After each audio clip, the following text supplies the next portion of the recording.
Oi, loucos por Jesus, tudo bem com vocês? Bem-vindos ao canal mais louco do YouTube, onde vamos estudar a Palavra de Deus, a Bíblia Sagrada. Já estamos no 5º livro, estamos estudando o livro dos Atos dos Apóstolos e já chegamos no capítulo 9, isso mesmo, vamos estudar hoje o capítulo 9. Queria que você enviasse esta live, enviasse esta aula para as pessoas que estão assistindo, para muita gente poder assistir, né? E poder ser abençoados, tocados e transformados.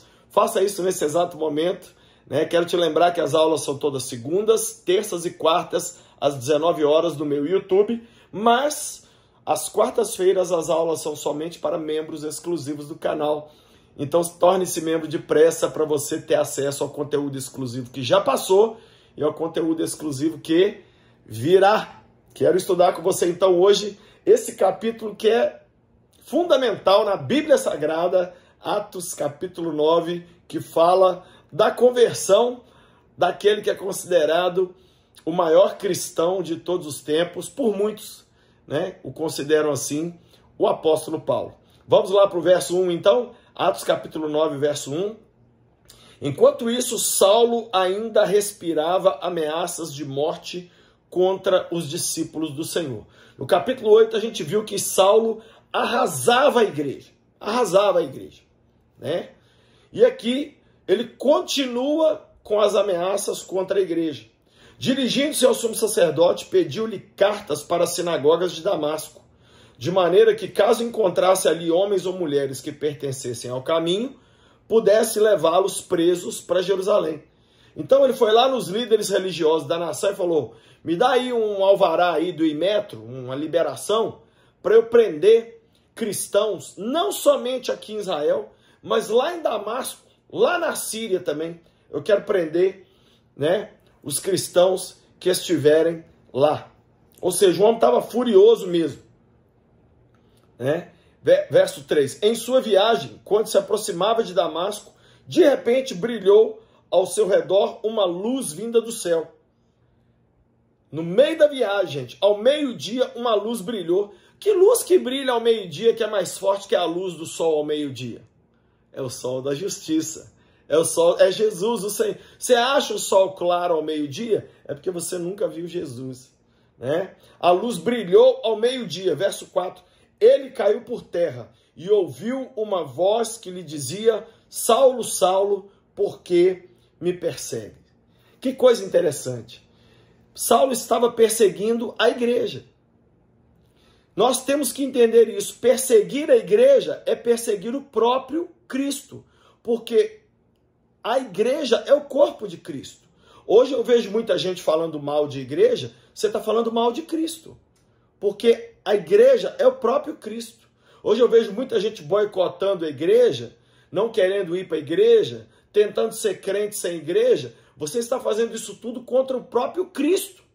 Jesus falou: você está me perseguindo, Paulo. Me perseguindo. Ao perseguir os meus servos, a minha igreja, você está me perseguindo. Olha como que Jesus leva para o lado pessoal.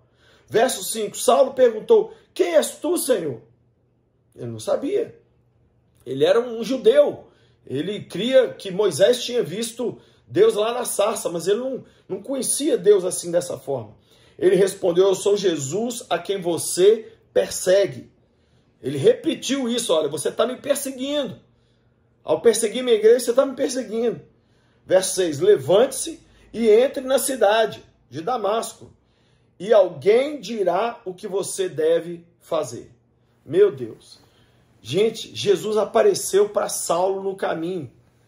E Saulo caiu do cavalo. Posso falar uma coisa para vocês? Muitos de nós só vamos aceitar o evangelho quando a gente cair do cavalo. É quando vier um câncer que a gente vai voltar para a igreja. É quando aparecer um divórcio. É quando a gente sofreu um acidente de carro, um sequestro relâmpago. Muita gente, o ouvido espiritual dele só abre quando vem situações complicadas. Foi quando Saulo caiu do cavalo. Isso aqui é um simbolismo, né? Quando ele foi ao chão, é que ele abriu os ouvidos para ouvir o Senhor. Muitas vezes é assim que Deus fala com a gente. Quando a gente sofre uma queda. Que não seja assim comigo e com você. Que a gente possa ouvir Jesus mesmo estando em situações boas da vida. Os homens que viajavam com Saulo pararam emudecidos, ouviram a voz, mas não viam ninguém. Ou seja, a comitiva que estava com Paulo ouviu a voz também, mas ninguém viu nada. Saulo levantou-se do chão e, abrindo os olhos, não conseguia ver nada, ficou cego. E os homens o levaram pela mão até Damasco.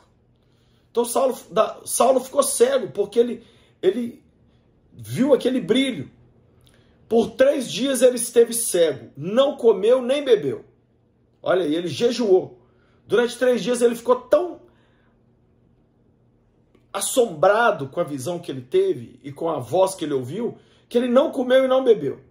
Verso 10. Em Damasco havia um discípulo chamado Ananias.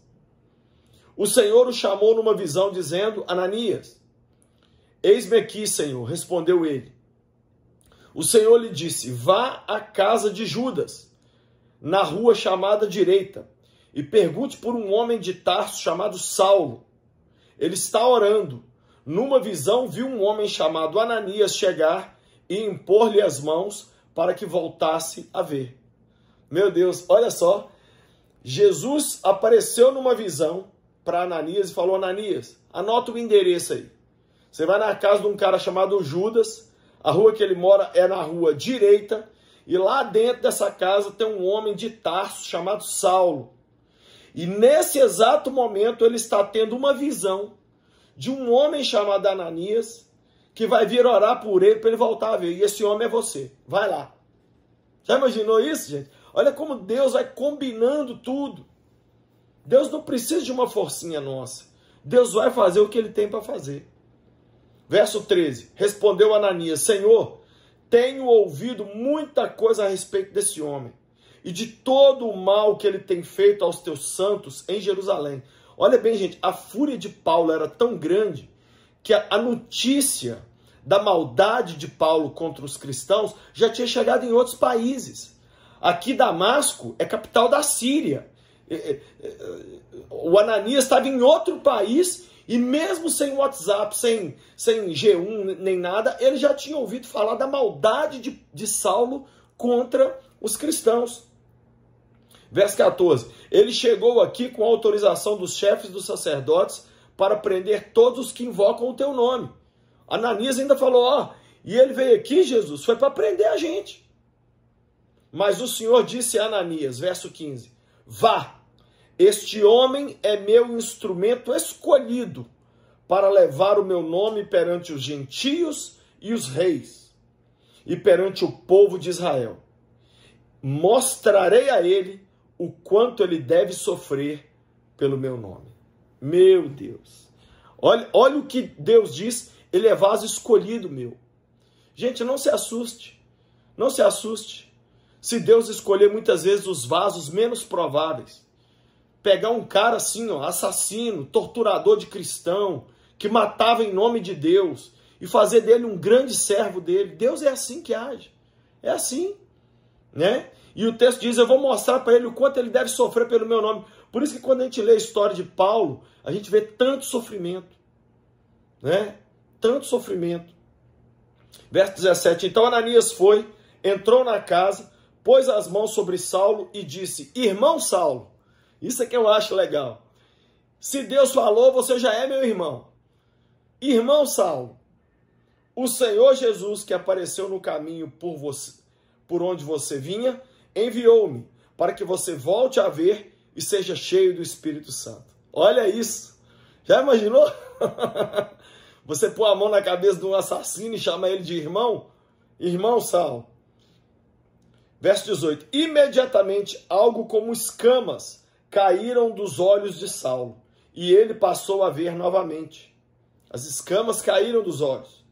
Levantando-se, foi batizado e depois de comer, recuperou as forças. Foi batizado, voltou a ver, recuperou as forças.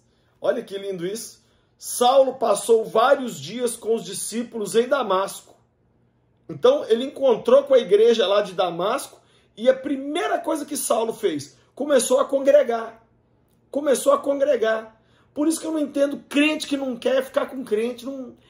É demônio, não tem outra explicação, é demônio. Verso 20, olha que louco isso aqui. Logo começou a pregar nas sinagogas, dizendo que Jesus é o Filho de Deus. Gente, o cara não era novo convertido, não. Ele estava nas fraldas ainda. Ele era bebê, feto espiritual, ele era um feto. Mas já estava pregando e já estava congregando. Ei, o que você está esperando? Você aí, filho de crente, neto de crente, com 200 anos de igreja. O que você está esperando para pregar? O texto diz, logo começou a pregar que Jesus era o Cristo. Olha a mensagem dele, Jesus é o Cristo, é o Salvador. Né? Verso 21, todos os que o ouviam ficavam perplexos e perguntavam, ué, mas não é ele o homem que procurava destruir em Jerusalém aqueles que invocavam este nome? E não veio ele para cá justamente para levar os presos aos chefes dos sacerdotes? Todavia Saulo se fortalecia cada vez mais e confundia os judeus que viviam em Damasco, demonstrando que Jesus era o Cristo. Ou seja, quanto mais perseguição se levantava contra Saulo, mais ele se fortalecia na fé e ele confundia os judeus porque ele provava que Jesus era o Cristo. Que coisa maravilhosa, que coisa linda, que coisa fantástica da gente ler na palavra de Deus, né? Verso 23, decorrido muitos dias, os judeus decidiram de comum acordo matá-lo. Os judeus falaram, ó, ele realmente virou a casaca, ele realmente virou cristão, vamos matar ele. Os judeus de Damasco decidiram matá-lo, né? Mas Saulo ficou sabendo do plano deles. Dia e noite eles vigiavam as portas da cidade a fim de matá-lo. Olha aí, gente, cristão verdadeiro, ele é perseguido mesmo. Mas os seus discípulos o levaram de noite e o fizeram descer num cesto, através de uma abertura na muralha. Gente, o texto diz que os discípulos de Paulo desceram ele por um cesto que tinha na muralha. Gente, vocês estão escutando isso aqui? O Saulo fez discípulos na cidade. Deu tempo dele gerar discípulos, discípulos que ele ganhou para Jesus. Eles colocaram Saulo dentro de um cesto e desceram esse cesto pela muralha da cidade, né? Quando chegou a Jerusalém, tentou reunir-se com os discípulos, mas todos estavam com medo dele, não acreditando que ele fosse realmente um discípulo.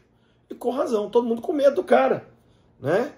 Então Barnabé o levou aos apóstolos e lhes contou como no caminho Saulo vira o Senhor, que lhe falara, e como em Damasco ele havia pregado corajosamente no nome de Jesus. Olha que interessante, tem um que tem que crer antes dos outros. Ananias creu em Saulo, foi lá e orou por ele e batizou ele. Barnabé creu em Saulo, foi lá, pegou ele, levou ele lá nos apóstolos e falou, gente, ele não é mais um perseguidor da fé. Na verdade, ele é pregador da fé, porque ele pregou lá em Damasco agora, anunciou corajosamente o nome de Jesus, né? Verso 28, assim Saulo ficou com eles e andava em liberdade em Jerusalém, pregando corajosamente o nome do Senhor. Tudo de Paulo era com coragem, gente, corajosamente. Corajosamente. Verso 29, falava e discutia com os judeus de fala grega, mas estes tentavam matá-lo. Ó, segunda vez em um capítulo só, o Saulo nem converteu ainda, e nós já temos aqui o segundo atentado contra a vida de Paulo.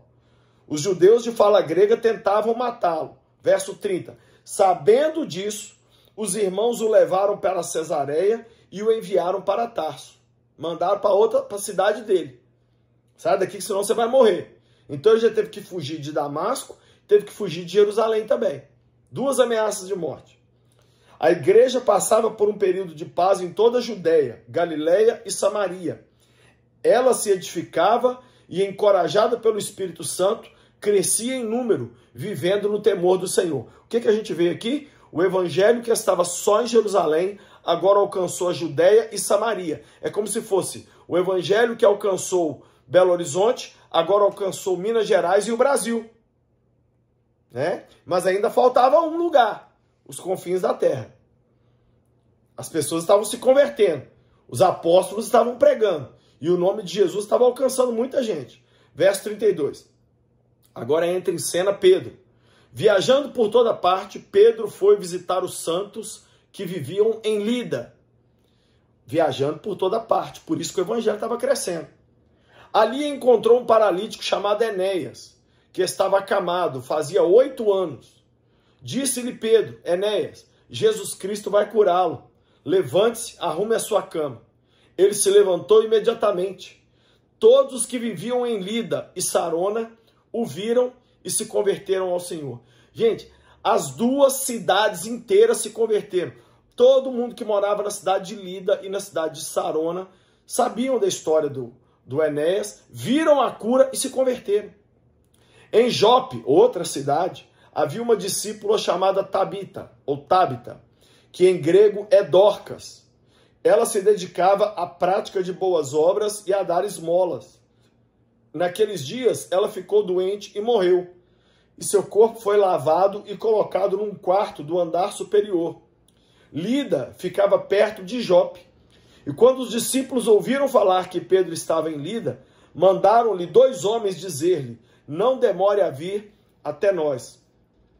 Pedro foi com eles, e quando chegou, foi levado para o quarto no andar superior.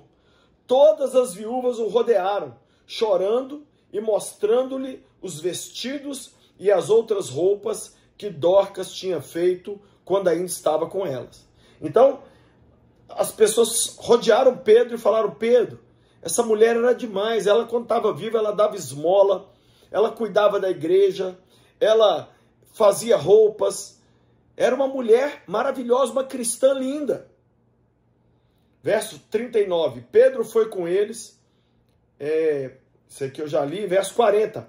Pedro mandou que todos saíssem do quarto. Depois ajoelhou-se e orou. Voltando-se para a mulher morta, disse: Tabita, levante-se. Ela abriu os olhos e, vendo Pedro, sentou-se. Tomando-a pela mão, ajudou-a a pôr-se em pé. Então, chamando os santos e as viúvas, apresentou-a viva. Este fato se tornou conhecido em toda a cidade de Jope, e muitos creram no Senhor. Pedro ficou em Jope durante algum tempo com um curtidor de couro chamado Simão. Gente, essa história é tão extraordinária. Primeiro a gente vê Pedro curando Enéas de paralisia, e depois a gente vê Pedro curando ou ressuscitando a Dorcas. Agora a pergunta para você: se você ou eu morresse hoje, haveria algum motivo para alguém pedir para orar pela nossa ressurreição? O que é que nós estamos produzindo nessa vida que justificaria o pastor vir na nossa casa orar para a gente ressuscitar? Tipo assim: pastor, o Lucinho morreu, mas ora por ele, porque ele, quando estava vivo, ele era um louco por Jesus, ele fazia muita coisa para Deus. Será que existe isso na minha vida? Será que existe alguma justificativa na sua vida para as pessoas orarem para você voltar à vida? Pai amado, eu te agradeço pela tua palavra, que sempre nos ensina, sempre nos consola, mas também sempre nos exorta. Deus, nós aprendemos aqui nesse texto que o Senhor pode salvar o pior pecador e transformá-lo no maior apóstolo. Mas nós aprendemos também que nós temos que ser homens e mulheres de valor para algum dia merecermos uma oração, mesmo depois que a gente morrer. Pai, eu te peço em nome de Jesus que nós sejamos como Dorcas, pessoas que durante a vida semeiam e fazem muito no teu reino, para que um dia as pessoas possam sentir nossa falta e dizer: ele ou ela, quando estava vivo, fazia muitas coisas para o reino de Deus. Eu abençoo cada um, cada uma, no nome de Jesus. Amém. Amém, gente? Vocês gostaram do estudo de Atos capítulo 9? Eu amei.